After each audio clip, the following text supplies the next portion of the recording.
Hello, everyone, and welcome back to WABAN. I am the host of this podcast, Nim, and I am joined by my co-host, Cub, and we also have a guest, a repeat guest, the first guest we ever had, who is Parks from ArTorr. Hello. Thank you for having me back, guys. I had a good amount of fun the first time, and figured I'd swing by again just to see how things are going. Check in on my my two favorite. Well, not even my two favorite. I've already dug a hole for myself. I'll just stop talking. That's my intro. There we go. Your two favorite podcasters? Yeah, my two favorite podcasters. There we go. Don't worry, none of our intros are good. They're all terrible. So I think our outros are the worst, though, because I'll do I have a whole spiel of here's where you can listen to the podcast, and here's all that kind of stuff, and it's always a mess every time. You really need to shorten it just so you can remember it at least. Right. I just need to write a script and have it in front of me every time. But I think it's more fun if I don't. So, whatever. Plus, who even gets to the end of the podcast anyways? Who even listens? Exactly. If you it's should really have something long.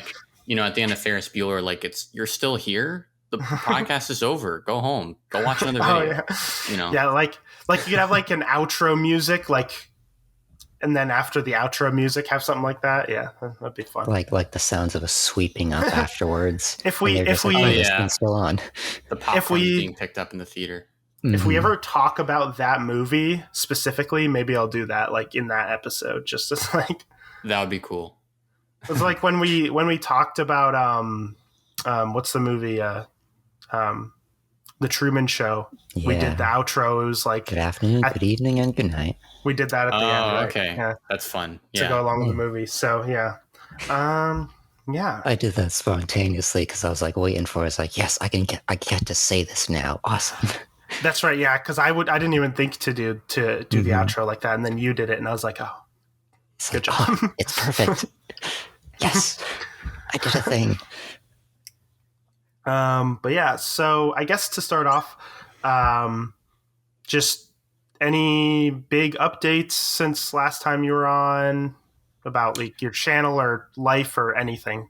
Oh boy, big updates. Well, I'll say the thing that's on the forefront of my mind the most right now, which is I am moving into an apartment later this week with some of my friends, or I should say next week. Wow.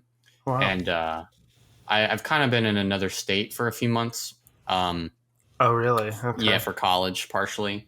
So I'm going back to my home state and then going to move in into an apartment with my friends. So very exciting. A little nervous, though. I've never gone furniture shopping, at least not for myself. I've tagged along with my parents or something like that. But stuff like buying a bed or a dresser or anything like that, this is a new experience for me. So we'll see how it goes. Probably going to be just bringing a sleeping bag for a couple nights until I get properly set up. Yeah, in the middle of an empty room. Yeah, exactly. This is perfectly fine. Just imagine you do that, and then you're I'm gonna get a bed, and then a few months later, still on the floor in the sleeping bag. I'll get a bed. I'll just have I see pictures on social media where it's just every dude's apartment just be like this, and it's just a single mattress on the ground, and then they got a TV on the ground in the corner with a PS4. Well, you don't need a bed frame. Actually, there's no reason for it. Yeah, I'm fine sleeping on the ground. I can do low to the ground rather, not on the ground. But right, it's just extra money for no reason. You just get the mattress for comfort. The bed frame is just for style. Precisely. Technically speaking, yeah. Yeah, and then I'll just have a crazy video editing setup in the corner, and it'll be clear when someone walks in what I actually care about. But right, mattress is tucked under the desk. Yeah, exactly. It's actually a fold out desk bed, so I can just where I'm sitting, I can extend it out into a bed, and when I wake up, I just sort of stay there. It's almost like what is it, Wall-E, where all the people they live their whole life in the chair. I can just have that but like, just that's what I should do. There you go. Perfect. Probably not good for my health, but You remind me of a weird gaming chair setup. I think it's called a Scorpion. Oh yes, yeah.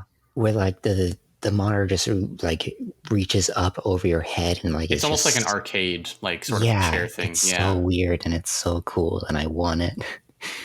Yeah. Yeah. I mean, if you want something better for your health, you could always get one of those desks that's like the ones that they can stand up and like go down. If you want to sit, they can lower. If you want to stand up, that's actually a fantastic idea. Thank you for reminding me of that, because my friend got one of those recently, and he loves it. And I was like, you know what, that actually might be a great thing, because I've had a lot of back issues over the years just from like sitting at my chair, either gaming or editing for long periods of time. And if you don't have like a really good chair, which often costs a lot of money, like you can really mess up your back. I should probably consider that. Thank you for bringing that up. Genuinely. I'm going to write that down. I know. I've seen like some people who have that, and it's like really nice. Luckily, I have a pretty decent desk chair. Like I bought a pretty nice one like years ago, and it's still have it. But that's definitely like that whole, the stand-up desk is definitely something I want to get at some point. Oh yeah, in the future, Yeah. Other than that, in terms of like other stuff, probably for the people here from ArTorr, should probably mention some stuff about that. I'm currently working on. I think back in August I uploaded a video for Mass Effect 1, sort of like a trilogy of videos about the Mass Effect trilogy. Currently in the middle of working on the video for Mass Effect 2, and then Mass Effect 3. And I'm hoping to get both of those out before the end of the year. It might be a little optimistic of me to say that, just because of how much effort my videos take usually. But that's kind of where I'm at right now. And then, when this year started, I sort of had a plan for what videos I was going to do. And I probably had twice as many ideas as videos I have made or have ended up making by the end of the year. Right. So it'll probably go that way next year too. But I'm going to start thinking about that soon in terms of what I'm going to work on next. And the main thing I'm looking at is I promote my channel as I like to tell stories about video games, shows, and movies, but I haven't really done a lot of discussion on movies compared to the games or the shows. So I'm trying to look for some good movies that I think people on my audience would enjoy. Of course, I did something on Raiders Lost Ark, which was a lot of fun to talk about. But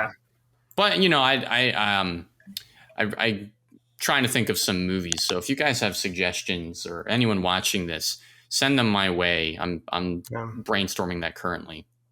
Fight Club. There you go.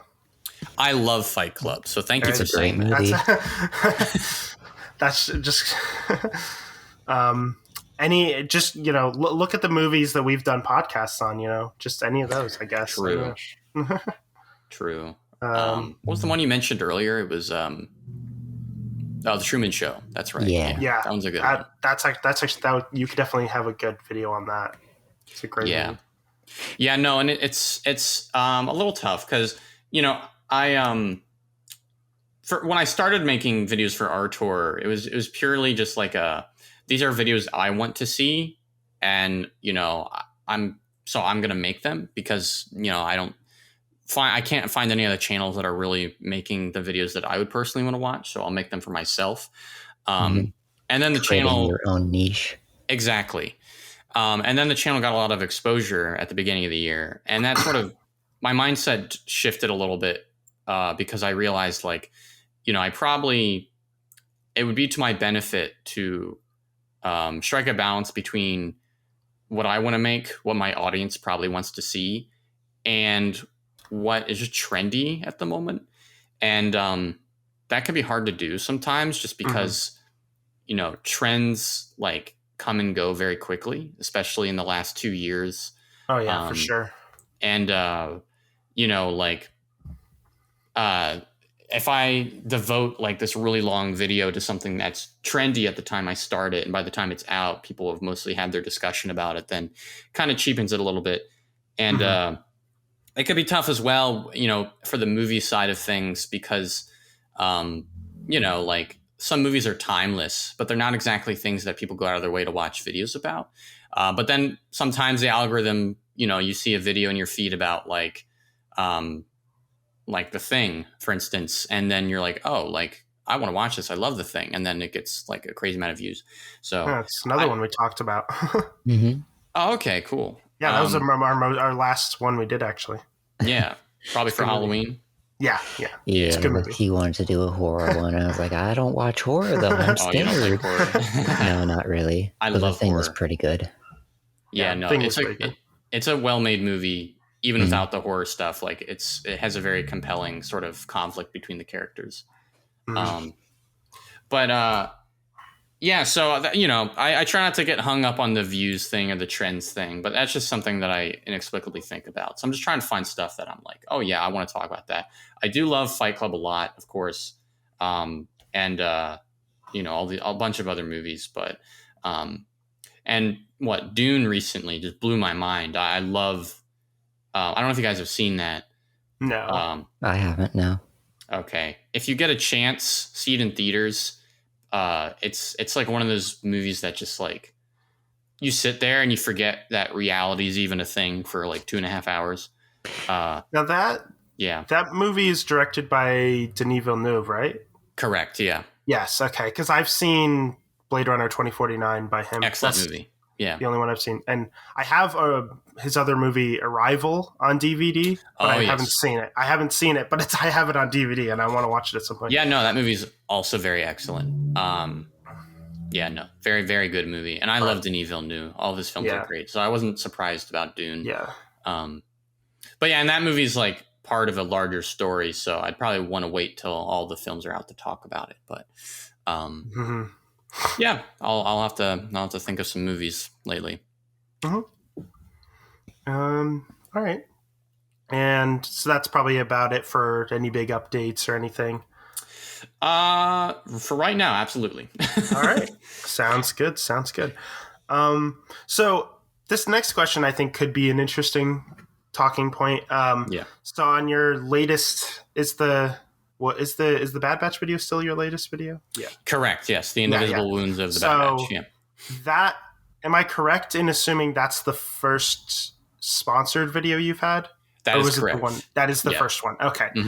So I guess the question I have, I just think that's interesting, like the transition from like just doing something as a hobby and then like something actually making some, even Absolutely. if it's not a lot of money, some form of money. Like what's that like? And also like, what's the process of getting a sponsor and doing the sponsorship like? Because I think it's very interesting. Yeah. It definitely, it gives me a little bit of pride about what I'm doing, or I should say a little bit more pride about what I'm doing. Because, I care a lot about what the audience thinks of my videos, and I try to create something that seems professional, that, when people sit there, they forget that it's a YouTube video. They're simply, hopefully, immersed in what's happening. And, I'm still learning. I'm still trying to get better at writing and editing. So sometimes it's, unavoidable. I say or do things that, you're like, oh yeah, this is just a video essay. But, I'm always trying to push for the most professional thing possible. And when I have the opportunity to do like a sponsorship, like I had with NordVPN, that was a really cool opportunity. That was almost like I watch all these big channels that get like sponsorships, especially with NordVPN. And I'm like, man, I feel like I'm in like some sort of club now. Right. Man, I'm a real YouTuber. Wow. Yeah. Yeah. So yeah, no, it's a little surreal, but also, it's almost like, I would compare it to almost like, a college project or a college assignment where you sort of, it starts off with a series of emails, and then you sort of, nail down like sort of what you're supposed to do, and then you go and do it, and then they have feedback, and then eventually it's finished. So it was it made the process of making the video a slightly more complicated. There's some things I can't disclose, or honestly, there's probably a lot of things that I can disclose. I'm just not so sure. So I'll tread lightly. You don't want to get in trouble. Of course. Actually, what's the exact amount of money you've made from this tree? Currently, by my calculation, no. But so I'm actually part of an MCN, a multi-channel network called Frederator. I don't know if you're familiar with those on YouTube. Yeah. So my channel is technically partnered with a larger channel network, Frederator, which is pretty cool. They actually, this is like their YouTube content creator side, but Frederator as a company is actually a producer for animation. And I believe they produced a lot of like Nickelodeon shows in like the early 2000s, including like Fairly Odd Parents, I think. That's cool. Yeah, so they're really great. And usually they hand out like sponsorship opportunities to creators, but this was someone who, on behalf of NordVPN reached out to me. And, there's a term for what you might call this person, I guess a talent recruiter. Right. But, basically we're like, we're interested in doing this on your channel. What's your rate? And then you sort of nail down a rate. And then from there, like you sign a contract and then you make the ad, and there's certain requirements per a contract for what the ad is supposed to contain, how long it's supposed to be. But there was a lot of freedom to it as well. And more than anything else, they encouraged, not every sponsorship is going to be like this, I imagine, but at least for me and what I had, they encouraged me to make something that felt like it was distinctly me, and to just be as creative as possible about what I was saying. Well, I think, go ahead. I think that's generally probably a better approach, especially with YouTube ads, because like I feel like it's not going to alienate your audience as much. Whereas like if it feels like a forced kind of ad, then it's like your audience is going to be like, this isn't you. Your audience knows you better, like knows you from how you do your videos already. So it's like if it feels they like just gave you a script, and you were just like just robotically reading it off. You would skip through it probably. Yeah. It'd be just terrible. Yeah. And there were a few things I was required to say. That part is probably like, no matter what, like, you're going to find that in every sponsorship, because they have to, sell the product. Right. But ultimately it was, largely up to me, and, it's a VPN. I do use, NordVPN, already. And, I was thinking like, man, like, to be able to make like an ad about a VPN is kind of tricky, just because it's not like super exciting thing. It's not like I'm promoting a video game, or even like I'm promoting like what I see like, promos for Audible or Funimation or stuff like that sometimes. So I my approach was basically just like, I think people have come to expect from me like a sort of high production value sort of with everything I do. At least I've tried to establish that. And I have a friend who like, in person, before I started making videos and stuff, was, cause I would make like these trailers for my short films. And he's like, dude, like, honestly, you like when you're older, like you should be like a trailer editor or something. Like you would be amazing at it. So my approach to the VPN thing was, just make it like an epic trailer for a VPN, which, is like, it's a little deflating once you realize it is a VPN. But I think for the first few seconds of the ad, at least, just reflecting on what I felt I had did with it, you think you're about to watch like my channel trailer or something. And then I mentioned like, you need a safe and reliable internet connection. And then it's like, and then I had like some fun clips in there with like the Bad Batch talking, and I like the cut of Tech is like putting the like the Hydra spanner on the tactical droid head, and Omega looks confused, and I'm saying like, you need a safe and reliable internet connection, and Tech is doing that. And it was just I was happy with how it turned out for the most part. And most people told me like they didn't skip it, or they watch the whole thing. And for me, that was like the main objective. Like, obviously, like, you know, for the sake of the sponsorship, I want it to do well and actually be successful. But more than anything else, I want to make sure that people are not like feeling like I've sold out or something along those lines, because that's a common sentiment on YouTube, I think. Well, yeah, it's a sponsorship. It's like a little commercial in there, so it's not going to be as good as the rest of the video. But of course not. As long as it's not, you know, rock bottom, you're fine. No. Yeah.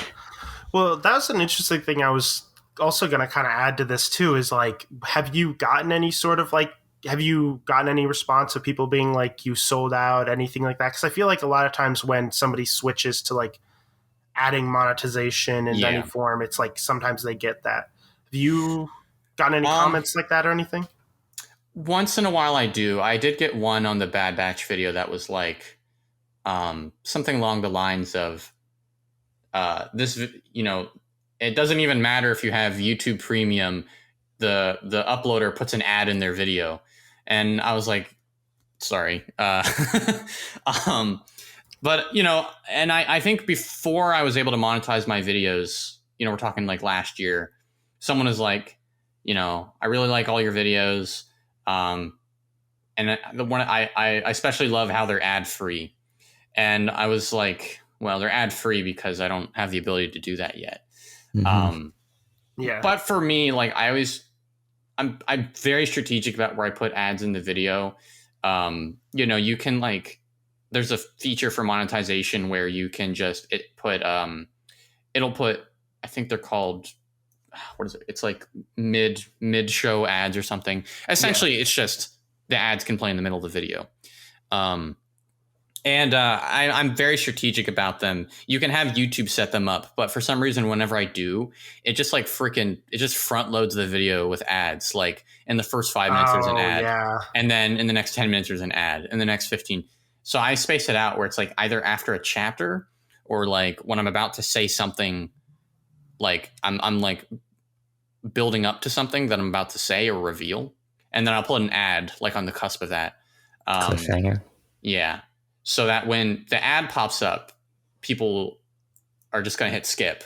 Like for me, it doesn't matter if they watch the whole thing necessarily. I rarely do that with anyone unless sometimes back in my head, I'm thinking like, oh man, like I want to support this person. And I don't know exactly how it's measured. I think it's like per second that contributes to sort of the revenue. Yeah.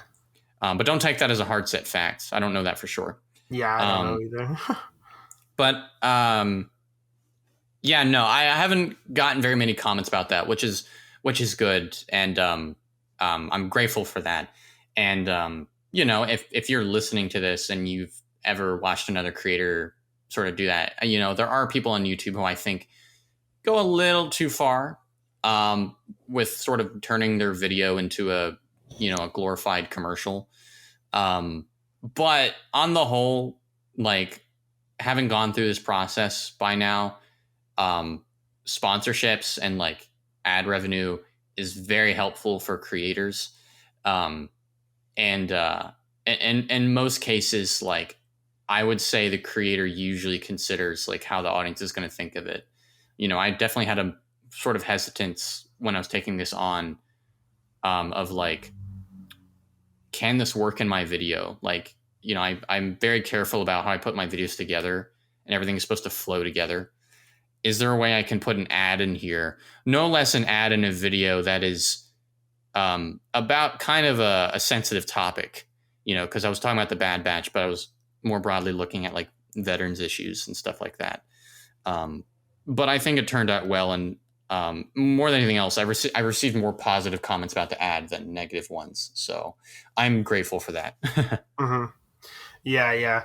I always thought it was interesting, like the response some people have about like the like, oh, you're a sellout, all that kind of stuff. Like I don't want you to put ads in your video, that type of thing. Of course. I've always thought that was weird to me, at least, because I always thought about it like in the sense of like, well, if you really like this person's content, wouldn't you want them to make money from it? Right. You know, absolutely. like, yeah. I don't know. It's like people got to make money somehow, you know, like, yeah, I don't know. I just always found that like weird. Like, it'd be one thing if you were like, I feel like what really marks somebody as like, being like a total sellout or something is if you're like kind of doing something you wouldn't do. Like if you're like trying to sell a product that you think is terrible, or like, like you said, you already use NordVPN. Yeah. So or if you build like, your channel on like an sort of ethical brand of like, I'm against these types of things, I'm for these types of things. Like maybe I'm a channel that talks about the gaming industry and I'm very pro consumer. And then I make an ad for like a big company or like a huge company or something, then maybe it's a little more questionable. But it's always a little blurry. And I think we all have to make sacrifices in our society sometimes to, like make money sometimes, as sort of soulless as that sounds. Ultimately, like, there's usually a good reason a creator does it. Well, right. And like at the end of the day, we live in a society where you need. Yeah, we live in a society. Don't worry. Everybody thinks you can't say the phrase "we live in a society." It's been ruined forever. Yeah. But no, like we live in a society where like you do need to make money to get by. That's the thing, So it's like if you can do it while like if I can do it from something if I can make money from something that I enjoy rather than going to a job that I hate, then I'm going to do that, like, of course. That's always kind of my view on it. Yeah. No, I would probably agree. But yeah, that's definitely interesting. Definitely interesting to get your perspective on that. Yeah. There's definitely a weird duality to it with like from a consumer or like a watcher perspective. I guess I should say viewer. That's the proper word.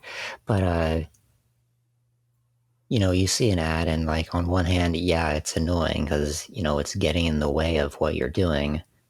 Mm-hmm. But also it's helping the person that you're watching and that you enjoy watching. So it's just, I don't know, flip a coin whether you want to be pissed about it or whether you want to be supportive. Yeah, no, anyway, yeah. And I can tell you personally, I never like to see negative comments telling me like, I did something wrong. Not saying that they shouldn't, but generally, like if you're there watching it and you're like, man, you don't need to make a comment about that ad. You just don't need to do it. Mm-hmm. Yeah. Like that's my perspective, Yeah.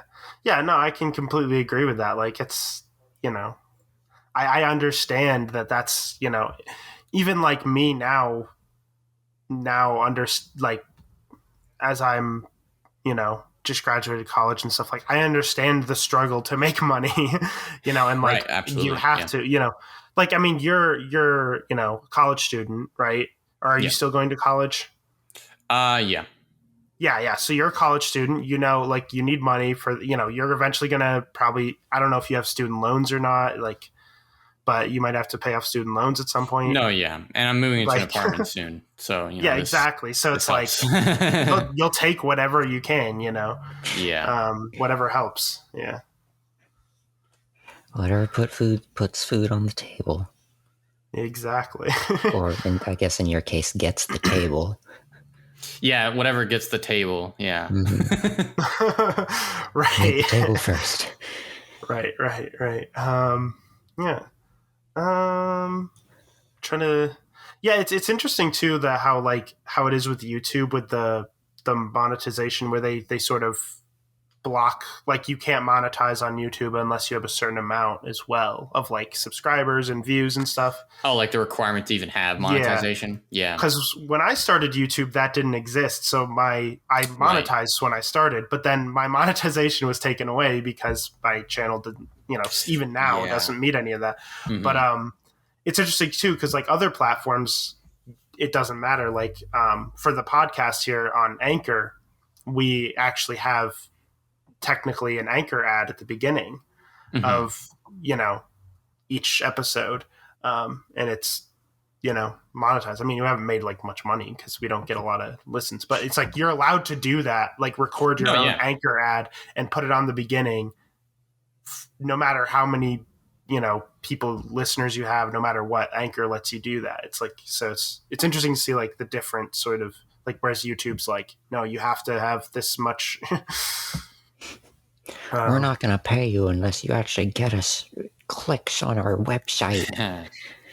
Yeah, it was frustrating when they did it, and part of me, there's probably a concise explanation somewhere from some creator who sort of, deconstructed the reasons for doing that. But I do remember that as well, because that was, I was still working on my old channel at the time, and I think I was just barely qualified for monetization at the time. Yeah, no, I do also remember that period where, you didn't really need that requirement. You could just do it. Or, if a multi-channel network reached out to you, you could do it that way as well.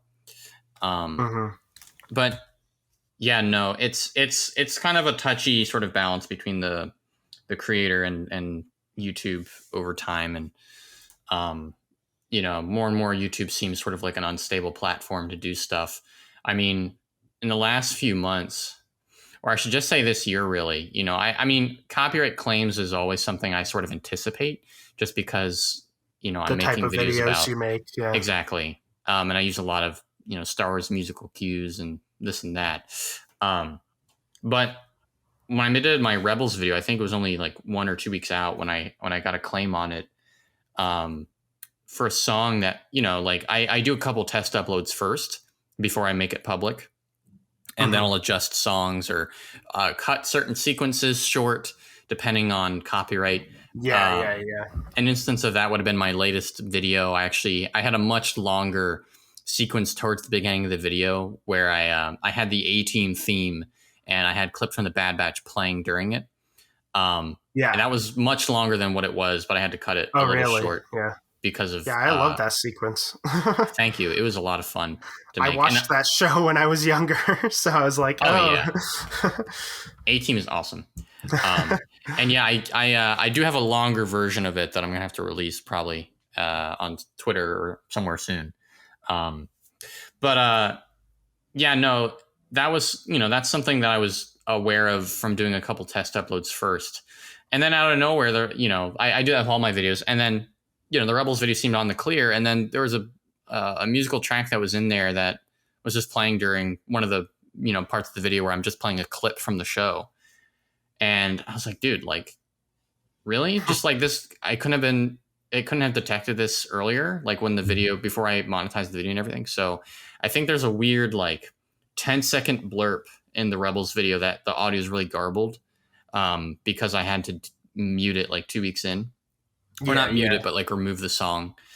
And then, boy, I think the Clone Wars, the second Clone Wars video I have, The Brilliance of the Clone Wars, got like a whole bunch of claims like a month or two ago. And I muted some of them, or 1 or 2 of them, because I was like, all right, these are like 10 seconds each. It's not a huge problem. But there was one that was like, it was like monetizing like an entire 1.5 minutes of the video. And I was like, come on. So I wrote like a super long claim, like an appeal for a claim. Yeah. And it actually got accepted, and I have monetization back, which like, that was a shock. But yeah, it can be a little rough out here, to do something that in the creator's eyes is creatively interesting, or retooling something that is content ID or copyright in a way that ultimately is super creative and is going to create something meaningful for someone, and trying to abide by the copyright guides of YouTube, and going, oh, I can't use that or that or that or that or that because I won't be able to make money off of it. And I guess that sort of fits into the same sort of thing we were talking about earlier with that sponsorships. I can say, screw the ad revenue on this video and let people enjoy the fullest version of what I made. Or I can, take the L for these 10 seconds of the video that were copyrighted, take the music out. The person watching is going to be confused, but, it's a give and take, because I rely on that ad revenue to keep making content. So it can be a little tricky. Yeah. I watch a lot of gaming on YouTube and stuff like that. Yeah. And they always use like, gaming music, background music or whatever you want to call it. Yeah. Because I guess a lot of them like are very good with that. Like they aren't copyrighted very much, or they get let through a lot of times. So like I know the entire RuneScape soundtrack is completely free use and a ton of other stuff. Like I know Undertale's is. Oh because yeah. I used to use that in videos like a long time ago. I'm just like, oh, that's good to know. Yeah. And generally, like, it's funny having done a lot of videos over time. Like, I've come to understand sort of what companies are probably going to flag stuff that I use. Like, obviously, if it's Disney or Lucasfilm, oh boy, watch out. It's going to be hard to get stuff through copyright. But yeah, no, a lot of video games, like I used to on my old channel, I used like Assassin's Creed music and a lot of stuff. And it was, I never got claims on that. And, technically a lot of the uses of these things that aren't just a straight pure upload falls under fair use. Yes. But fair use is so murky, especially on YouTube. And like,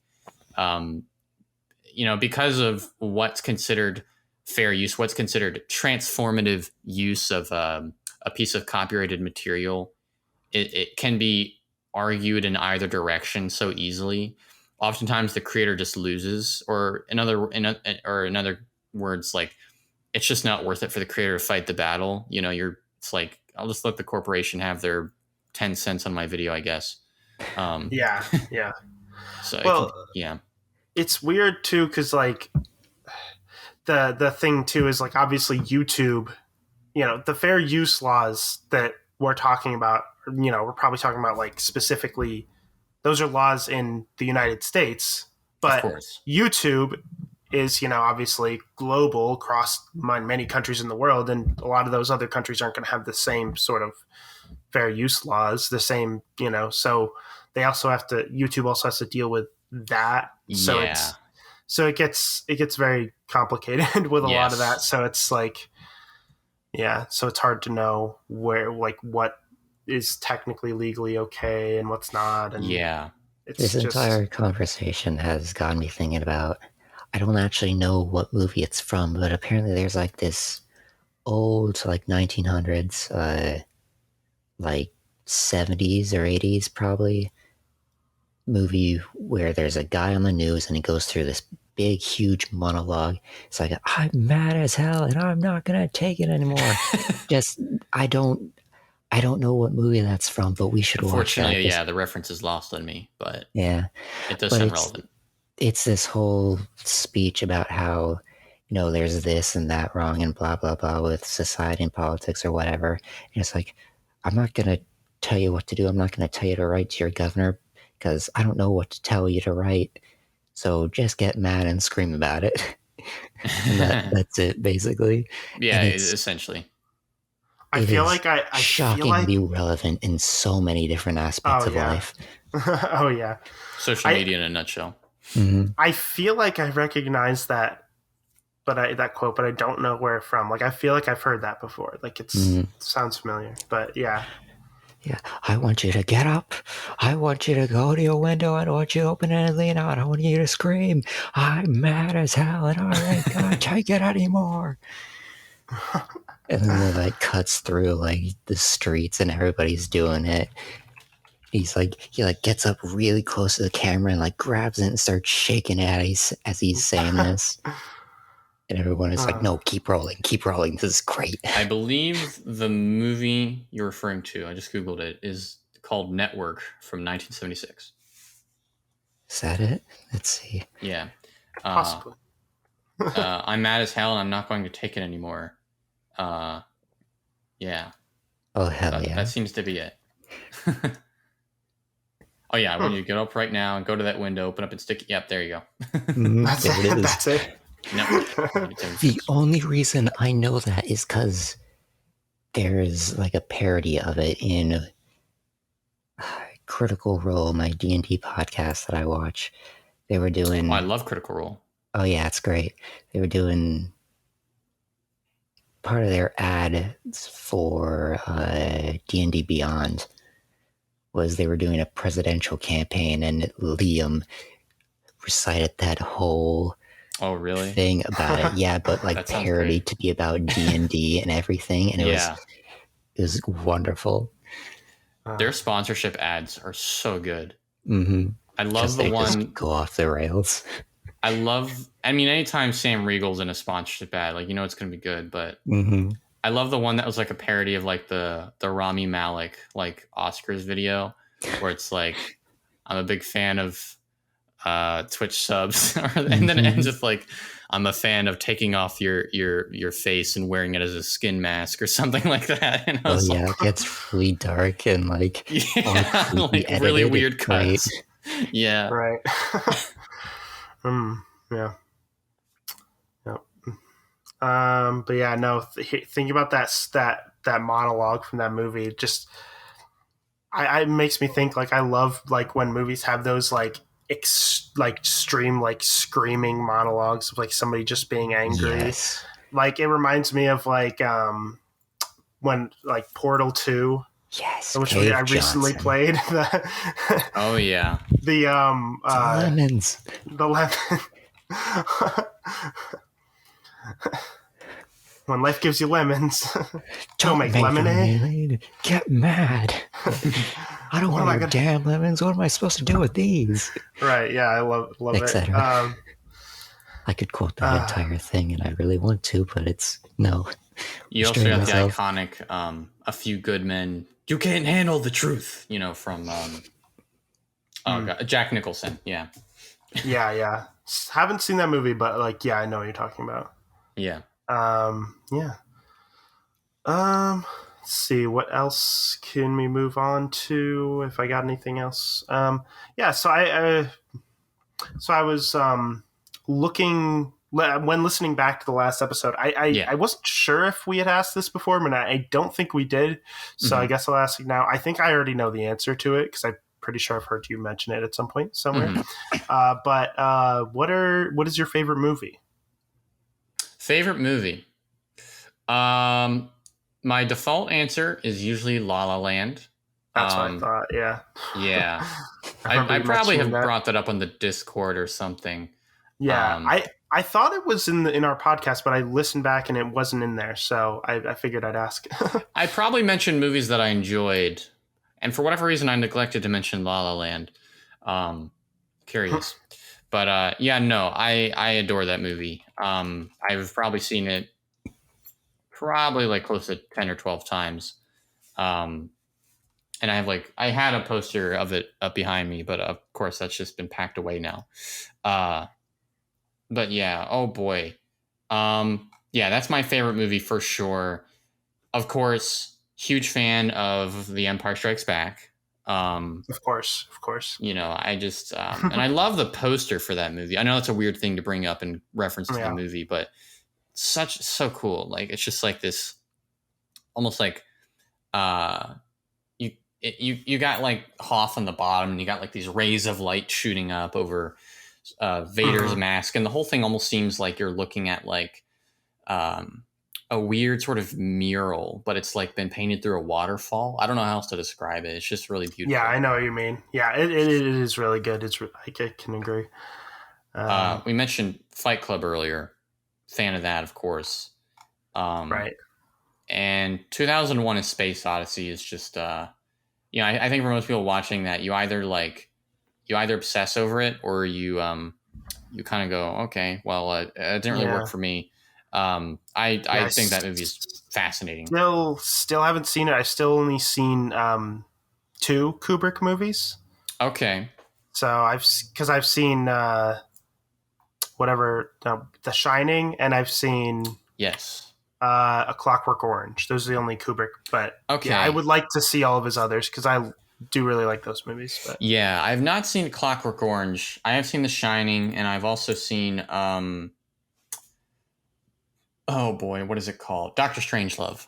Yeah, right. That one is very funny. Though I'm afraid its sense of humor is maybe not necessarily our generation's sense of humor, but from like almost like a Monty Python almost perspective of sort of like dry comedy with a little bit of like satirization. It's awesome. Yeah, I think Kubrick is a really interesting filmmaker, just because like first, I mean his films are all so unique, and also like Yes, each one is so different though too, because like each absolutely. one is like it's like he took each movie is a completely different genre, Yeah, but it's like considered one of the best in that genre. Like 2001 is considered one of the best sci-fi movies. You know, yeah, The totally. Shining is considered one of the best horror movies. Like he Right. just does like Full Metal Jacket is one of the best war movies. You know, like Yeah. it's just like he just does like the master of all these different genres. And even with like Doctor Strangelove is like a comedy, you know, which is like Yeah. none of his other movies really are. I mean, I guess some of them have comedic elements, but like, you know, Not in it's the way just that crazy. film is. Yeah, no, he's incredible. Just his ability to really reinvent like himself with each film, and really just striving. I think more than with anything else he does, like or any film he touches, to just sort of make the best version of the story that he's tackling possible. Um, Yeah. so yeah, no, he's fantastic. Can't really. I mean, the only other filmmaker that jumped to mind in terms of someone who like does that like genre defining thing with each film they tackle, but not quite because all their films are kind of similar. I was gonna say Tarantino, um, just because like I Yeah. don't know. I think about Once Upon a Time in Hollywood, and then I think about like Kill Bill, and then I think about the one in the snow, Hateful Eight, uh, and they're all tackling sort of different genres, but they all have sort of the same sort of style of dialogue and whatnot. But yeah, Yeah. no, and a lot of other filmmakers really just tend to stay in their wheelhouse, really. So Yeah. it's yeah. Yeah. I'm trying to think of like other ones, like maybe like David Fincher, but even then, I don't know. It's hard to say. No, maybe him. He tends to do like very. I think he likes to do like very grounded drama, um, a lot of the Yeah. time. And a lot of these filmmakers, like But maybe it's they have very one, different. yeah, and a lot of these Yeah. filmmakers maybe they have like one or two like standout films that are just like outliers, especially if it's like someone who's directed a Marvel movie, and then the rest of their films are very different. Uh, but yeah, no, Yeah. it's very fascinating just how he was able to just give it everything each time. Yeah. Well, and it's interesting too, because like, so he started directing in like the 60s, right? His first few Mm-hmm. movies were in like the 60s. And then he passed away in 99.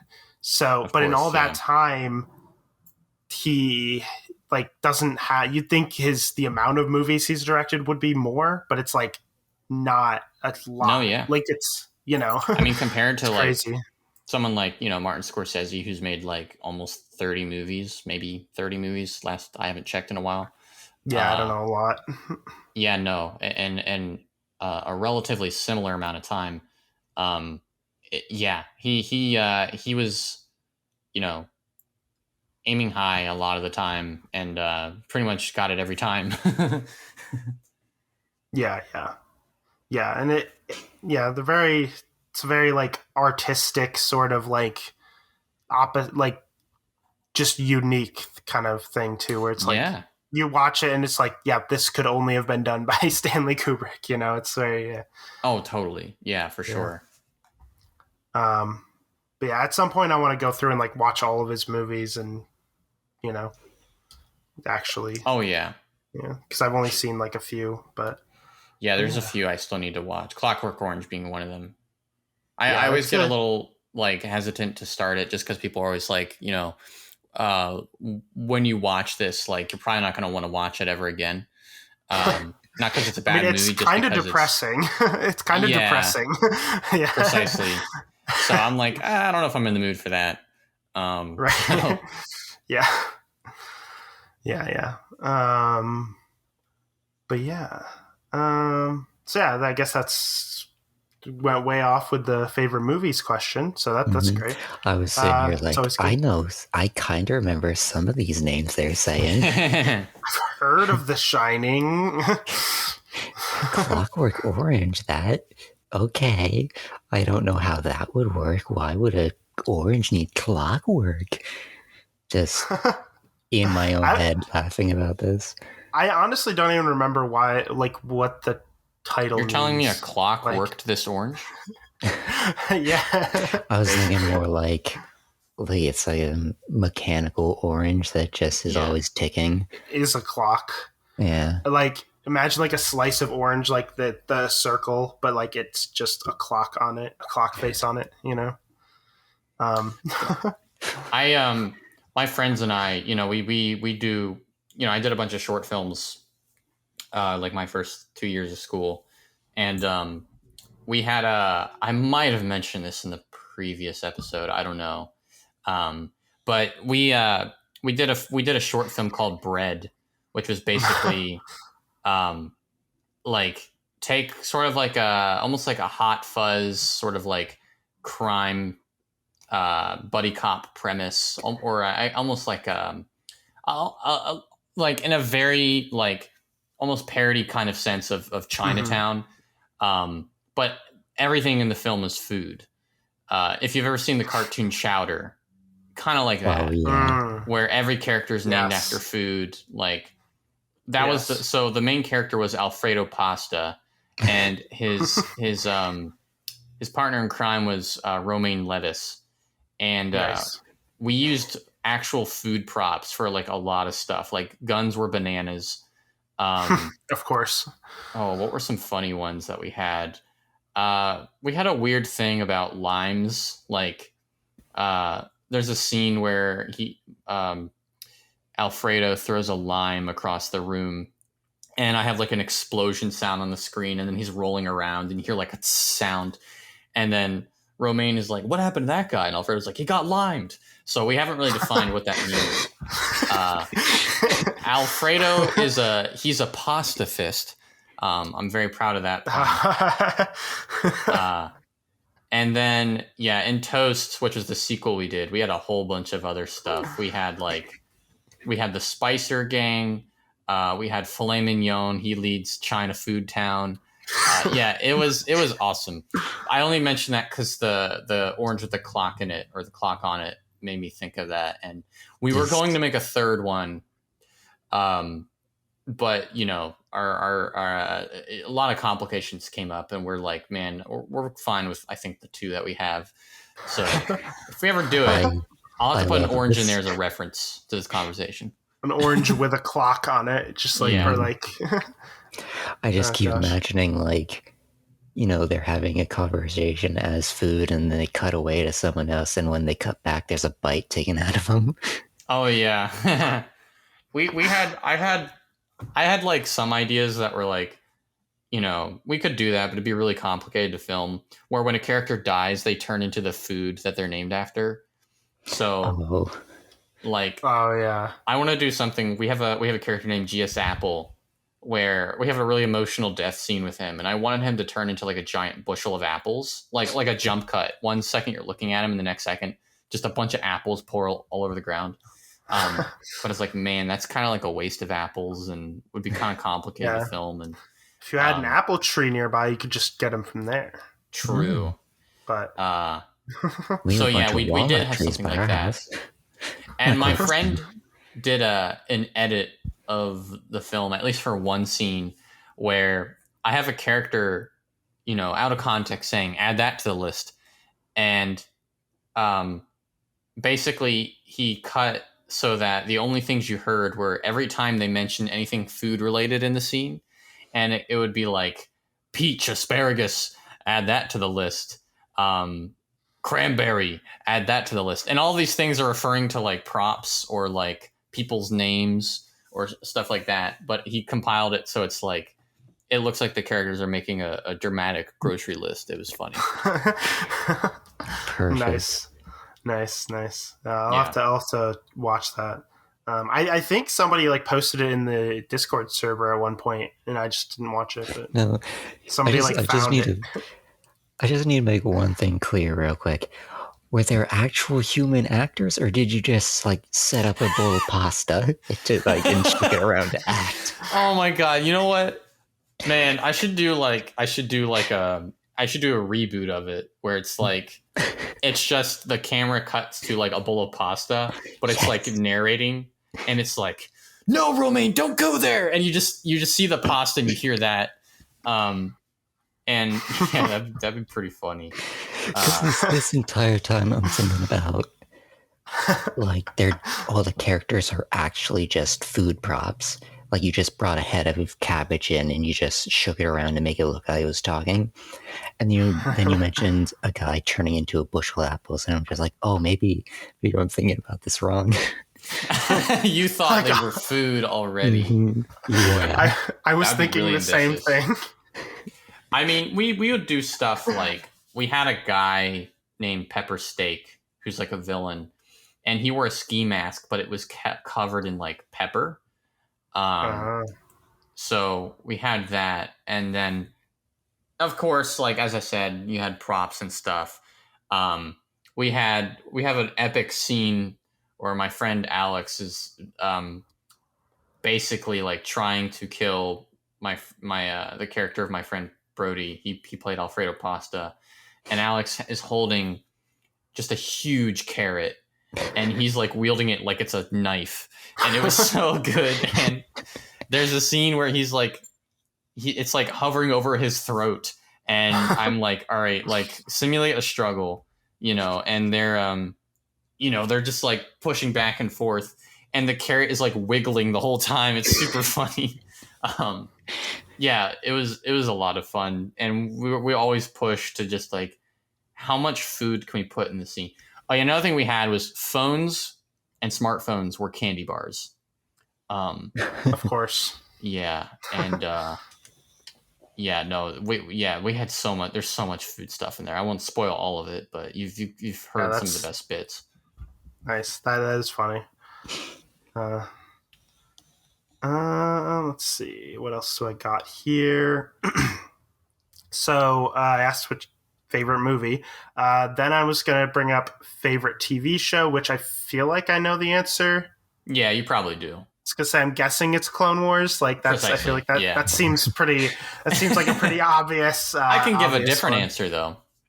Sure. Second favorite TV show. I would say, my go-to answer in that case would probably be, I want to say Mr. Robot.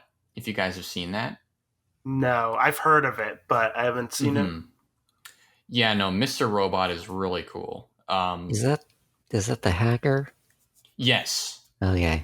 Yeah, and Rami Malek plays the main character. Yeah.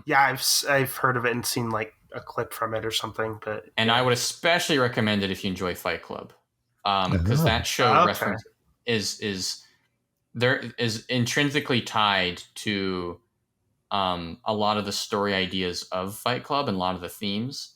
And there's one particular scene that is straight up like a Fight Club, a very like iconic Fight Club reference. I won't spoil it, but there's a few scenes from the movie that are pretty iconic, and it's directly very like referencing it. That show is fascinating, and you're getting it through the perspective of the main character, who is, of course, a hacker who's, has a very nihilistic view of the world, but is also like deep down kind of like, I think there's a quote somewhere where it's like, every cynic is just a disappointed optimist. And that's kind of his character, I guess, in a nutshell, is that he's extremely cynical about the world, but only because he's so optimistic or disappointed in his optimism to change it. And he has a lot of like mental issues and a lot of social issues. So you sort of get like an unreliable narrator thing, which is really cool. Which is very similar to Fight Club. Exactly. So yeah, right. No, it's a fantastic show. And I would say that, and then I would also say Daredevil, like on Netflix. I've seen the first like few episodes of it, and I never finished it. I want to go back and watch it because I liked it. I just never at the time when I watched it. I love that show. Found the time to catch it. Yeah, I grew up with the Spider-Man movies, and then also the like the Ben Affleck Daredevil movie, which is not very good. I don't know if either of you've seen it. I've seen enough of it to know that it's not great. There's a pretty popular scene where I believe Ben Affleck and Jennifer Garden are just like basically like karate dancing on a playground. It's really out there. But I, as a kid, I didn't blink. Like I loved that. Right. But yeah, so big Marvel Comics fan, and I thought the show was excellent. And there's rumors that he might be in the MCU starting with the next Spider-Man movie. At least. Well, yeah, I know. I heard that. Yeah. There was going to be rumors about that. Yeah, it's really cool. There's a lot of rumors about who's going to be in that movie. Boy, it's like, I want Tobey. I want Tobey Maguire. That's all 100%. I want. Like, we already know they're bringing back villains from that version, right? So like Doc, like the original Doc Ock was in the trailer. Like, we already know he's going to be there. Just bring my boy Tobey. Come on. Absolutely. Yeah, I was very partial to Andrew Garfield. I mean, I obviously love the Sam Raimi films, but for me, like the sort of the saving grace of like the Amazing Spider-Man movies was just that Andrew Garfield like has a lot of really great Spider-Man moments. Yeah, I mean, he's a good actor. He's a really good actor. Absolutely.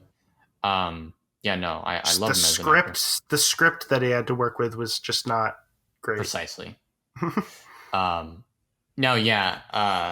hope to see him as well, and they're both rumored, I think, in some capacity.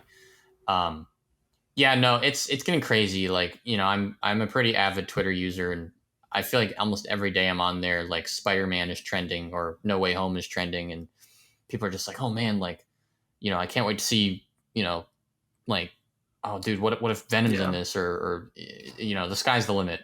Really, I mean, I'm just like, I'm ready to see the movie come out. All of the Spider-Man villains. I wouldn't be surprised if it ended up being the highest grossing movie of the year.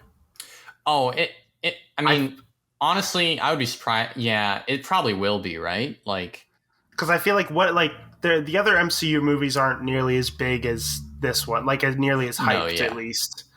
Because there's been there's a decent amount of MCU movies this year. I think there's like you had Black Widow, 4. There's like Shang-Chi, 4 actually, and Eternals, and then this. And there's actually 4. But yeah, out of all those, like this is clearly like the most like hyped one, and for sure. Yeah. No, I mean, I think I was actually looking at this yesterday with my friends. I'm pretty sure Shang-Chi is the highest grossing film of the year domestically, just like in the US. Mm-hmm. Globally, boy, what's the highest grossing film globally? I'm trying to remember what that was. I don't know. I don't even know what came out this year, to be honest. I don't think, it's kind of a mess, right? And stuff's on streaming at the same time, so it's like Suicide Squad came out this year, right? The new that came out in August. Yeah. Boy, the highest grossing film. It's probably best I look it up instead of appearing on a podcast and going, I think it's this. Just being like, confidently over wrong. And over again. I'm wrong, but I believe it's yeah. Could be wrong. Oh, you know what? I think it's F9. I forgot about that. Yeah, that would make sense. Yeah, that makes sense. Have you guys Spider-Man seen better movies? beat it. I've seen. I mean, I don't. Not really. I've seen like parts of them, and I'm not that interested, to be honest. Of course, I know that there's a ton of them, and that's about it. There's too many of them. Spin-off, yeah. No, there's too many. Yeah. My one friend is like obsessed with them, and I never understood it until earlier this year. He was like, I think I had just finished one of my videos, and I was like, tell you what, like, let's just watch through these. And we did like one a week until probably, I think June, or probably, right before F9 came out. And you definitely have to turn your brain off for the majority of them. Right. But honestly, they're just really innocent fun. And there's a lot of there's just a lot of fun, just a lot of fun, dumb stuff in there. I don't know. I'm a big fan of like dumb popcorn films or I love the movies you might find on Netflix that are like, oh yeah, this is clearly made on a really small budget. Like there was one a couple years ago called Rubber, where it's just a tire that kills people. Oh yeah, I've heard of that. I've seen clips from that. Yeah, I've seen clips from that. That's great. I love that stuff. Best horror movie, just the kill. Or Sharknado, obviously being a really popular example. Yeah. There's always The Room, of course, a masterpiece unto itself. Yeah, no, the Fast and Furious films, when you're watching that, your brain will be like, okay, it's one of those. But over time, I don't know, you just can't help but smile at a lot of the stuff happening, especially in the new one, because they have these crazy electromagnets, and there's scenes where they're turning them on, and cars are flying towards people, and shit's just crazy. Yeah. And there's an unspoken rule in the Fast and Furious universe that when you land on a car, no matter the height, the velocity, no matter where you are, as long as you land on a car, you're safe. So you'll have scenes where Vin Diesel's fighting some guy and he gets thrown off a cliff, and then someone swoops by in their car and picks he lands on it and he's fine. He's totally fine. And it's the rule holds up every movie. It's so funny. Just terminal velocity hits top the car and there's no impact at all. And it's a car isn't even something that's good at taking impact. It's not a trampoline or it would hurt. A net. It's literally definitely broke multiple metal. bones, if not die. Yeah, the car would even get damaged. You'd dent the roof and all the windows would blow out. Yeah, 100%. You're a lot more frail than a car. Yeah, there goes all your bones shattered. Yeah, but no, not in Fast and Furious universe. No, yeah, it's and of course, any action movie, the characters go through a lot more pain than they're probably supposed to. With this film, especially the latest one, there's a scene where the one character, Roman, who's played by Tyrese Gibson, they're just getting chased by this entire convoy of military dudes, and he's dodging bullets, and you're just no way, there's no way he should be able to do this. And he's just wearing a jacket, just a jacket, and everyone else is Vin Diesel's just wearing a white t-shirt, and they're getting away from these military dudes. And then later on, there's a scene where he's talking to Ludacris's character, and he's like, I've been thinking about something. have you ever thought about how many times we should have died in the past and we don't? I think we're superheroes. And he's like, that's ridiculous. But it's totally there as a wink to the audience. We know what you're thinking. So they basically are superheroes at this point, essentially, yeah. To the point where Fast 5, which came out, I think either a year after or the same year as the Avengers, basically it's where they had all the characters from the previous films crossed over into one big film. And then they've been doing that ever since. And, my friend always jokes Fast 5 was the Avengers before it was famous. So I was like, damn, good point. You right. Yeah, so if you ever watch those, I'd love to hear your thoughts. Because in terms of just, there's not a whole lot of depth to them. The first movie does make me slightly nostalgic because it was made I want to say in 2002 or something. And it's filled with rap rock and crazy camera angles and movements and everything. Everyone's really sweaty and super saturated, and everyone's got frosted tips. And I don't know, just something about the early 2000s, the 90s just makes me man, that I want to go back to that in a very weird way. Yeah. I know some people are just no, the frosted tips era was horrible, but I'm no, dude, that seemed, everyone was just chilling, So yeah, no, I like the first movie, but the rest of them I'm just like, yeah, they're fun. Yeah. Yeah. So let's see. I was also going to ask. So I asked favorite TV shows. What about favorite video game? Do you have a favorite video game? Favorite video game? Again, my default answer for that is probably The Witcher 3. I know that's a pretty popular answer. Usually you get like, Witcher 3 or like The Last of Us or some people might say Skyrim. Or, but I was not to gatekeep, but I was a Witcher fan before Witcher 3 came out. And oh really? Yeah, and I know more about it than a Witcher hipster over here. I was Geralt of Rivia before it was cool. But I played The Witcher 2, I think like in 2013 or so. And I was allergic to like fantasy settings and stuff for whatever reason. I don't know why. I grew up in a very I had a very like religious upbringing, and a lot of like fantasy environments and stuff was kind of looked at as like, oh, that's we're not going to say it's witchcraft, but we're going to insinuate in every other way that it is. I remember as a kid hearing all about how bad Harry Potter was. Ooh. Oh yes. Yeah. Or how D&D is, cult summonings. Oh yeah. But Lord of the Rings was okay.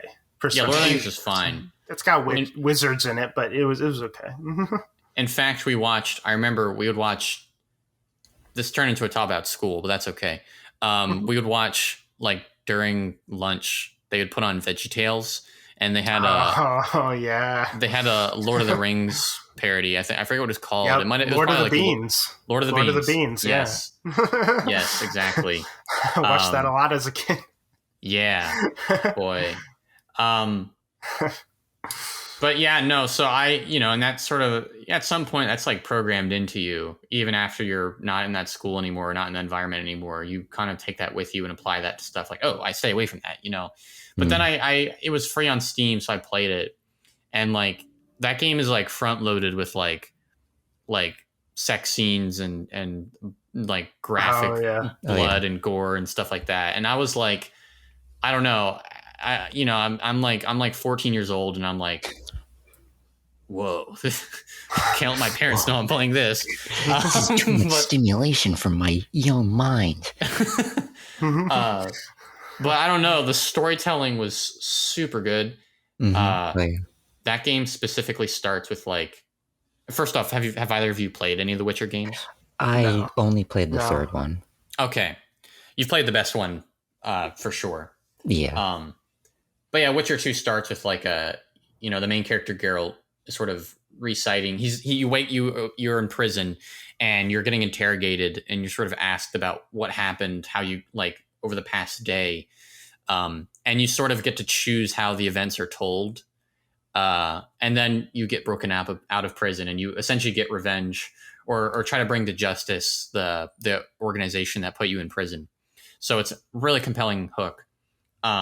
But yeah, I love that game, and I was super hyped for The Witcher 3 when that was coming out. It was pretty much everything I was hoping it would be, which of course made it that much more disappointing when Cyberpunk came out last year.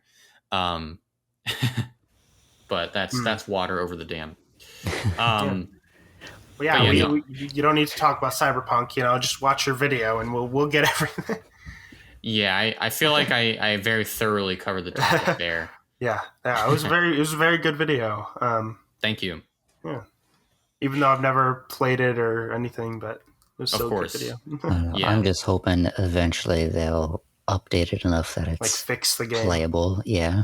Yeah, I mean, I try to think about like how long before No Man's Sky was considered playable or good. And honestly, when that came out. I think it came out in 2016. That sounds right. That sounds about right. Because I remember how hyped it was. Oh, and like everybody was like disappointed. And then it just immediately crashed.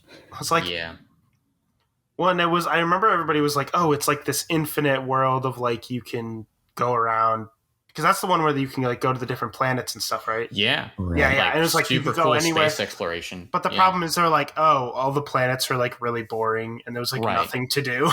Right. It's like it is infinite, but like there's nothing to do in that. Ocean wide, puddle deep, that sort of thing. Yeah, exactly. Yeah. Right. Yeah, no, I would say it probably took like 1 or 2 years before that game was considered like, oh, this is really legit. Like, this is really good. So I imagine Cyberpunk will follow a similar trajectory. Though the crucial difference, I think, is that Hello Games, the dev behind No Man's Sky, is an indie dev. And really the only sort of publisher agreement they were beholden to was PlayStation, and launching the game, I think, with PlayStation, like, launched exclusivity. And maybe PlayStation produced some of the game as well, like funded some of the development. But on the whole, like, Hello Games is their own boss once the game was out. So, sort of like they didn't have to worry about the next game necessarily, or, like what their shareholders think or anything like that. It was literally just like, we wanted to make this. This was a passion project. Let's finally see it through, despite how we released it. Cyberpunk, on the other hand, I think a lot of people sort of, what's the word, mistakenly herald CD Projekt Red as like I don't want to say the coming of Christ. That's a bit dramatic, but like almost like the sort of the most pro gamer like company in the gaming industry, the pro gamer studio. And it certainly seemed that way with The Witcher 3. But it's fascinating, really. And again, something I dove into with my video on ArTorr. But really, like, boy, they became so corporate, specifically, CD Projekt, which is essentially one and the same as CD Projekt Red, but they have all these other studios that, they're doing mobile games and this and that. Became so corporate and so like at the whim of shareholders, that like for them, they have to appease them, and sort of get the product in a good place. And because they're such a big company, they have to be probably generating enough revenue, or at least have some sort of game that they're working on, so that, there's a reason to keep those people there, lest they have layoffs or, whatever the case may be. So I think it's far more of an uphill battle for Cyberpunk than it was No Man's Sky. And I'm not sure I have complete confidence it'll ever be what it was promoted as, or what people were hoping for. I think it's an excellent game in many ways, but there's no doubt like a lot of things could have been better. It's just not finished. Yeah. No, for sure. Yeah. But yeah, Witcher 3 at the top. Knights, excuse me. I think I'm about to sneeze. Okay, maybe not. It's one of those things where your nose is like letting you know, like, you're about to sneeze, bro. And then you don't. It doesn't. And it's like, it's so annoying. You're like, I just want to sneeze and get it over with. Come on. Free me. Knights of the Old Republic, another one of my favorite games, which I was very ecstatic to when it was announced that they were doing a remake of that. That's going to be awesome. And then, boy, probably Last of Us Part 2 is probably my other favorite game, which is controversial. But I love that game. And I played it again recently, and it's just amazing. That actually, you saying that's controversial actually goes into the next question I was going to have, which is, what are some of your most like unpopular opinions with like movies, TV shows, video games, and like, boy, unpopular opinions. It's hard to assess what that is anymore, I feel like, just because like I said, I'm on Twitter a bunch, and people are like, unpopular opinion, but blah, blah, blah, blah, I like blah, blah, blah. And it's like, that's not unpopular opinion. That's just, that's, some people think that. Boy, I don't know. I'll have to think about that. The first one I can think off the top of my head just because we were sort of talking about it earlier, is that I actually really enjoy the Amazing Spider-Man films, and Amazing Spider-Man 2 is close to being my favorite Spider-Man movie. Really? Yeah, it doesn't top Spider-Man 2 or Into the Spider-Verse. But I would put those at the top too. Yeah. But I definitely like it more than the Tom Holland ones. And I might like it more than Spider-Man 1. I'm not sure. Yeah, that is definitely a very unpopular opinion. Yeah. And I'm a lifelong Spider-Man fan, so it doesn't really matter to me. Like, of course, like I know the plot is a mess in that movie. There's no denying that. But as a guilty pleasure, I find myself just super entertained by it.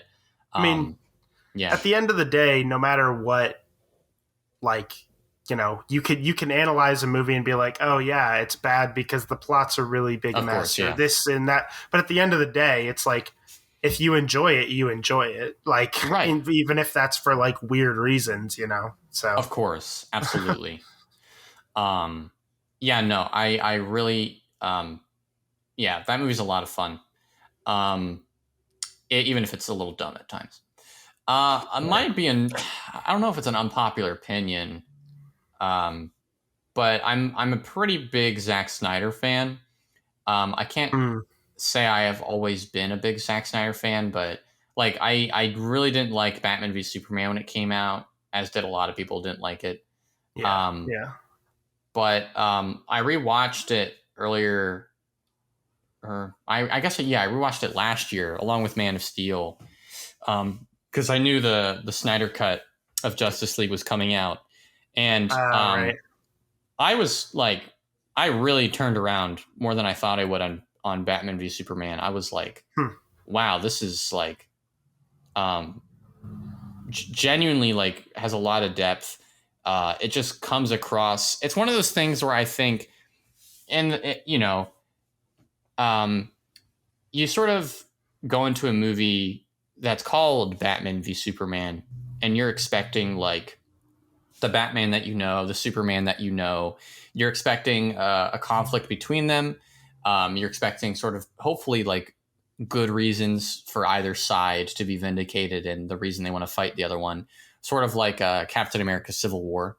And you didn't really get that with that movie, but I sort of came to appreciate a lot more. I feel like that movie has a lot to say about sort of how America like treats its heroes, like its real life heroes in its country, the pedestal that it sort of holds it on, and sort of what it takes to fall off of that.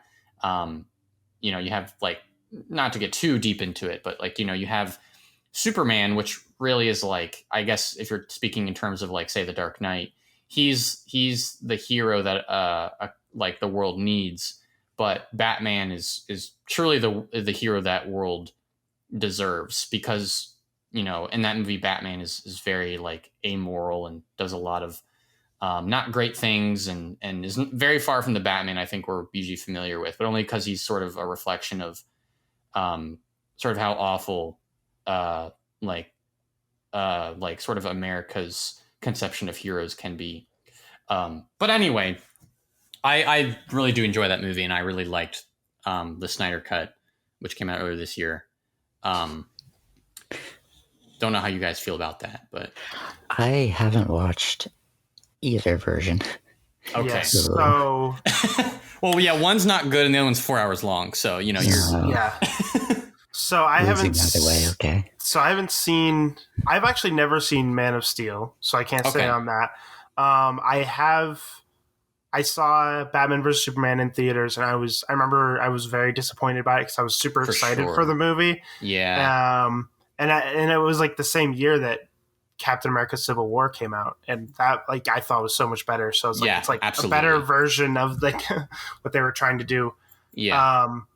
And that's the last time I saw it. And then I also saw Justice League when it came out. I never saw the Snyder cut. Mm-hmm. And I really, I mean, the original Justice League, the not the Snyder cut, but the original one was definitely like I really didn't like. That was pretty. I'm not a fan of that one at all. Now, and a huge thing too is like I was really excited for the Justice League too to see how it would turn out, because like the Justice League is probably like is like a huge part of my childhood. Like I watched the Justice League cartoon show. Mm-hmm. Yeah, like we owned the first season on DVD and like rewatched it all the time. Like it was like. So it was like live action Justice League movie for the first time, like, and then it just was not good. Yeah. But yeah, so yeah, I maybe I'll rewatch Batman vs Superman at some point and see what I think about it, because I still am under the like, I don't like it kind of. Yeah. But maybe I think it definitely also is better in retrospect if you watch the Snyder cut of Justice League, because it's essentially like they fit together, I think, really well, way better than the original like 2017 Justice League does with Batman Superman. I mean, that film might as well be in another universe entirely. Well, because it's a mixture of Snyder's vision and then Joss Whedon coming in to take over. Like it's a weird mixture of the two, and it's just nothing works. Right. Yeah, no, absolutely. Yeah. And let me think of an unpopular video game opinion for good measure. Boy. I don't know. Like like I said, my favorite game is Witcher 3. I that kind of tells you that I generally like what a lot of other people like. If anything, boy, you guys, have either of you heard of the game Battleborn? No. I think I have, but I don't remember anything about it. That would probably line up with what most people say. So yeah, Battleborn is from Gearbox, who are the same developers of the Borderlands games. And I guess, the game was released in 2016, literally like 3 or 4 weeks before Overwatch. And it was basically like sort of like a cartoony animated first person action game that sort of combined sort of the like gunplay and action of Borderlands with mechanics that you find in like a MOBA, like League of Legends or Smite or anything like that, or Dota. And it was like I thought it was a really like interesting mix of both of those, because usually like, you think of a MOBA, you think of like League of Legends, it's like top down, isometric. The most you ever get outside of that is like Smite. Smite is third person, but even still, like, you're not like in the action. Battleborn was doing that, where it's like putting you in the action, and like you leveled up your hero over the course of the game, and there's like 26 different heroes, and the game I thought was really cool. The campaign wasn't that great. The art style wasn't particularly standout, but the character designs were interesting. It needed more maps for sure than what they had, or at least the maps needed some improvements, and it needed more modes. But I felt all that could have been done in a sequel, but the game didn't really sell well. People called it an Overwatch clone because it just had a very similar art style and just didn't look as good. But they're very different games, and it kind of got buried on release. So they never did a sequel, and probably never will, which saddens me. So kind of an unpopular opinion. There's a lot of memes about, like there was a meme a few years ago where it's like, I got what you wanted for Christmas, and it's like a kid holding a copy of Battleborn. Because I guarantee you, if you go into GameStop, you will find that like in like the discount bin for like $3 or something. Right. But yeah, I really enjoyed that game, and it made me sad that they never did a sequel. So what is it, like League of Legends match level up and buy equipment, but in like first person shooter? Right, exactly that. Yeah. Yeah, and it was interesting because you had some classes that were like sword fighters. You had some that were, like straight up, like they had, like they could shoot and everything. There was one that was like a mushroom man, and like he could throw like, they looked like sort of like ninja stars, but they were like weird like mushroom things. And when you threw them at an enemy, it did damage, but when you threw them at an ally, it healed them. So it was really, I don't know, I really liked it. Like I have a hard time getting into MOBAs, so playing that was like, oh, this is very accessible to me. But it kind of faded really fast. Yeah. And then maybe an unpopular opinion, The Last of Us Part 2 is a masterpiece. I mean, it's incredibly well made. It's just people don't like that there isn't a happy ending. Which, like, why did they expect that? Spoiler alert. No happy ending. Come on. Oh, yeah, happy ending in the zombie apocalypse. Yeah. That's true. And I think people take too many things in that game on face value. I think there's a lot of things that game says about, like, tribalism and, like, sort of, like, how we perceive the other, sometimes like our like refusal to acknowledge when we've done something wrong or when we're making a mistake. And of course, like trauma being a big part of that game as well. That game has so many layers, and it's just freaking excellent. I'm really excited for the HBO series they're doing. I hope it's really good. I mean, the first game you switch between two characters, but they're always working together. Yeah. So this one, they're working against each other. It's a very neat dynamic where, like, you are your own enemy and you can see both sides of this story. And, like, you can sympathize with both, but each of them believes that the other is wrong. And it's, I don't know, it's an amazing dynamic. Yeah. And it really forces you to, like, think beyond sort of the black and white sort of binary that we apply to a lot of conflicts in our like stories, even if it's not in a video game, even in a movie or show or whatever, because I don't think there's a completely good character. There's no completely bad character. I would just say there's characters that personally I would be more willing to forgive than others. But on the whole, like, you can't really simplify anyone's sort of moral standing. It's like, they did some good things, they did some bad things, they're doing some bad things now for understandable reasons. So is the other person. Ultimately, I just want them to be happy. But that's not what the story is about. I mean, don't kill each other. That's the thing, though, is that's more like what real life is like. Nobody, like, people aren't like perfectly evil or perfectly good. It's kind of everybody's somewhere in between.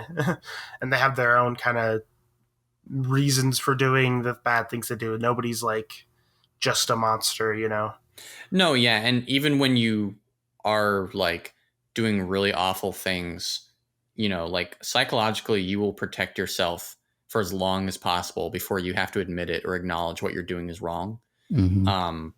Which is just really fascinating. And it makes it even that much harder when you are sort of, I forget the term for it. But like, you're among a group of people who think and do similarly and are also kind of in the same boat you are. But together, like, you've sort of reaffirmed that mindset of we're totally in the right, even when you're not. Yeah, I just remember this one detail that's so small. But as you're fighting through the enemies, some of them will notice, like, the dead bodies or that someone is gone and, like, start, like, worrying about it and, like, calling out to them. And like getting mad over it, and it's just like even in the basic enemies they put sprinkles of this stuff. And I remember at the start of the game, like you get used to the, like, you get acquainted with the idea that the NPCs, like the enemies you go up against, have names. Like they'll be like Janet or Steve when someone gets shot down. And at first you're like, okay, I get it, like they're people. But by the end of the game, I don't think there was any doubt in my mind, at least in terms of just me being immersed in the world, that everyone here was like a fully dimensional person. And like taking a life had weight. just because you've played this whole game, you've seen two sides of the same story essentially, and you kind of understand like truly the weight of each life in the game, and that it's very easy for us to detach from sort of someone we blanket as an enemy or as an aggressor, an opponent, because we're very easily able to go, oh, like what they're doing is wrong. But once you go through that whole journey, you're just like, everyone's just fundamentally a person, you know?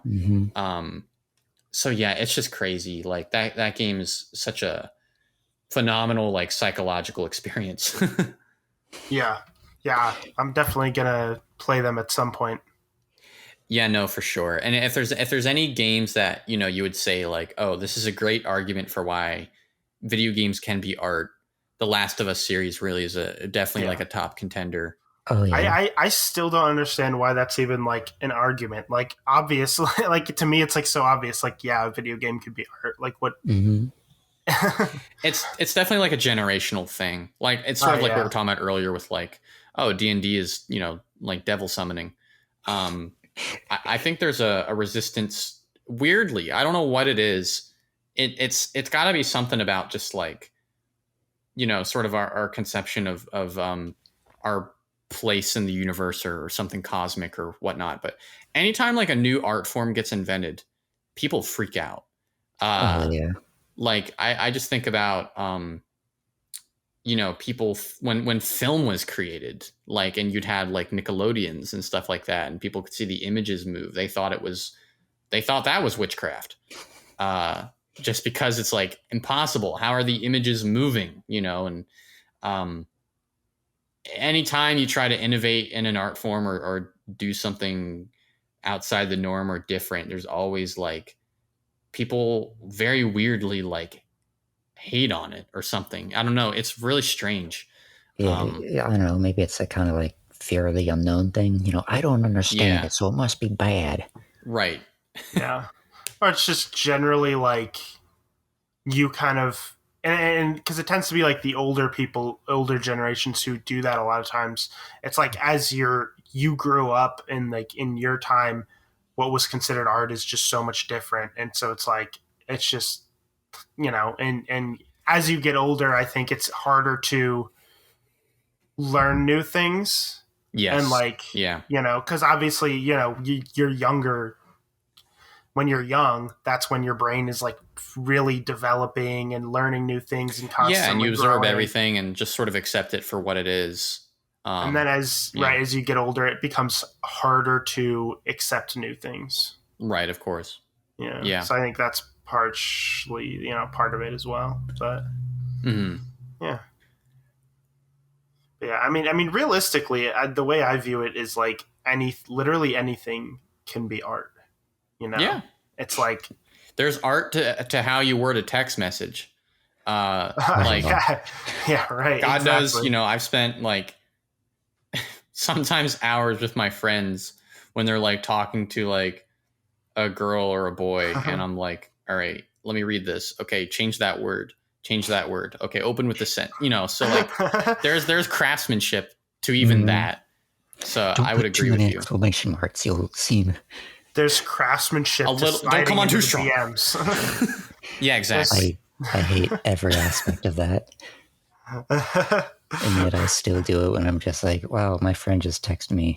How do I text back? What am I doing? Do I capitalize the first letter? Do I make it all lowercase? You know, it's like, should I end with a period? Should I not? I try not to think about that because, like, I'm like, I don't care. Like, I don't want to think about. Like, I enter that space and I just start thinking about every detail. But that's only because I'm already like generally like a socially anxious person. So I'm very conscious of how what I say is received. Yeah, it really, for me, it really depends. If it's like a friend that I know really well, I'll just be like, whatever. Or like my girlfriend, because, you know, we've been dating for like almost 3 years, you know. I'm like, yeah, just whatever. But, you know, if it's, like I do know like back, you know, before I was dating my girlfriend, if it was like somebody new I was talking to that I was interested in, I'd be like, oh, don't want to mess up. yeah, time to put on the strategy goggles. Yeah, right. Yeah, pretty much. But yeah, no, like, yeah, no, art is, it's in everything. And to that same capacity, like, there's storytelling in everything, an image, a photo, even just the view outside your window, there's um, an idea being communicated or, out of just nature or randomness, of course, because you're just looking at whatever it is. I mean, for me, I can see the street, I can see cars zooming back and forth, but like this time of the day, what, the traffic tells me is like, oh, kids are getting out of school. And, that's the narrative of what I see right there. So, and yeah, no, for sure. Like, art, anything can be art, and art is everywhere in a very universal sense. Mm-hmm. Yeah, exactly.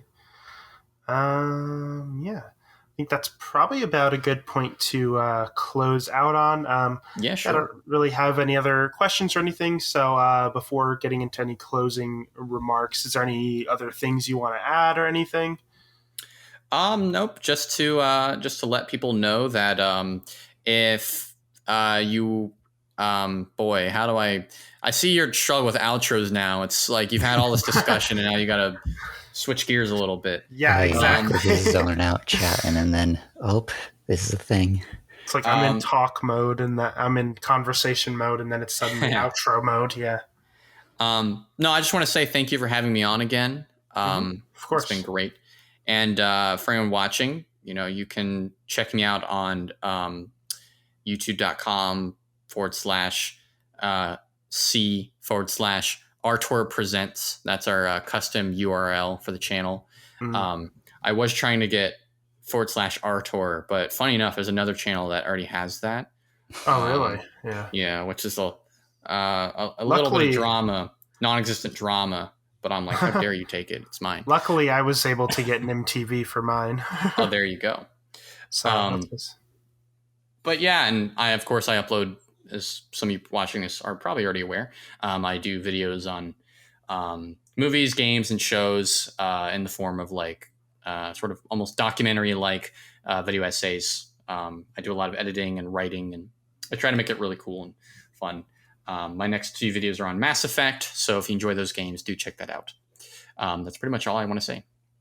So whenever we have a guest on something we've been doing, is we'll ask them for a suggestion for a movie, and then we will, do that as our next big movie discussion on the podcast here. So yeah, give us a suggestion for a movie if you have one. Well, I did suggest a few earlier, but just to give you even more material, I guess. You mentioned you David Fincher earlier. I don't know how many of his films you've seen. Only Fight Club. Only Fight Club. All right, then. I have a collection of his movies on DVD that I haven't seen yet. Oh, okay, then this will make this real convenient.